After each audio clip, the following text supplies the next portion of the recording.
आज जेल खाने से बाहर निकाला और वसुदेव जी जेल खाने से बाहर निकले तो यदुवंश के आचार्य जिनका नाम गर्गाचार्य है, गर्ग जी महाराज सामने मिल गए। गर्ग जी ने वसुदेव को देखा तो अपने गले लगा लिया। वसुदेव क्या करें, राजा बड़ा अन्यायी है, हम चाह करके भी तुम्हारी सहायता नहीं कर पा रहे हैं। वसुदेव हम बहुत दुखी हैं, बड़े व्यथित हैं।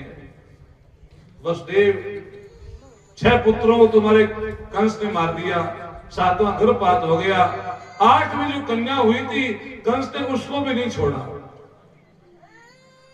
तो गुरुदेव ने अपने शिष्य वसुदेव को गले लगाया था। तो गले लगाते हैं ना, गले लगने की प्रथा कैसे चल गई, देखो कितनी शानदार प्रथा है। एक तो 2 व्यक्ति जितने दिल नजदीक आएंगे तो गिले शिकवे दूर होंगे, प्रेम बढ़ेगा। और गुरुदेव ने और शिष्य जब मिले, एक का मुख और दूसरे कान बराबर आ जाते हैं। तो वसुदेव जी ने कहा, महाराज एक बात कहूं, मेरे 8वीं कन्या नहीं हुई थी, मेरे 8वां पुत्र हुआ था। तो झट से सामने किया उनको, वसुदेव मैं समझता हूं तुम्हारी पीड़ा को। अरे भाई, इतने समय को जेल में रह जावे तो उसका दिमाग ठीक नहीं रह सकता। मुझे पता है दिमाग खराब हो गया है, कोई अच्छे वैद्य को दिखाना पड़ेगा तेरे को।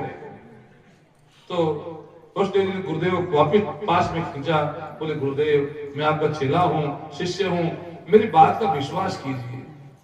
मैं भी देख रहा हूं कि मैंने कोई सपना देखा हो, लेकिन मैं सच कह रहा हूं कि 8वीं मेरी कन्या नहीं, मेरे पुत्र हुआ था। मैं आधी रात को उस पुत्र को लेकर के गया था महाराज बाबा नंद के राजमहल में, और उनकी अर्धांगिनी यशोदा रानी के पास मेरे पुत्र को सुला दिया, और उनकी जो कन्या जन्म ली थी उस कन्या को लेकर के मैं कालकोटरी में आया था।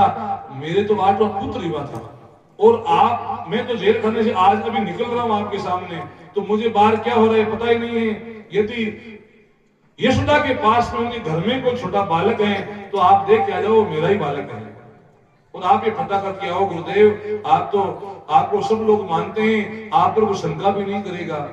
तो गर्ग जी महाराज को भेजा है वसुदेव जी ने, और वसुदेव जी गर्ग जी महाराज आते हैं आज बाबा नंद के राजमहल में, सैकड़ों शिष्य उनके साथ में हैं।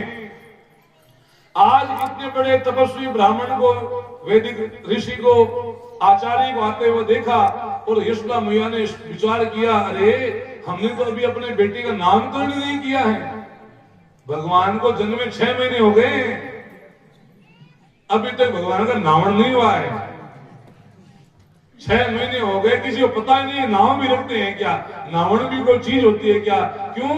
क्योंकि हर रोज बाबानंद के में कभी इस मोहल्ले से कभी इस मोहल्ले से माताएं आती और हर दिन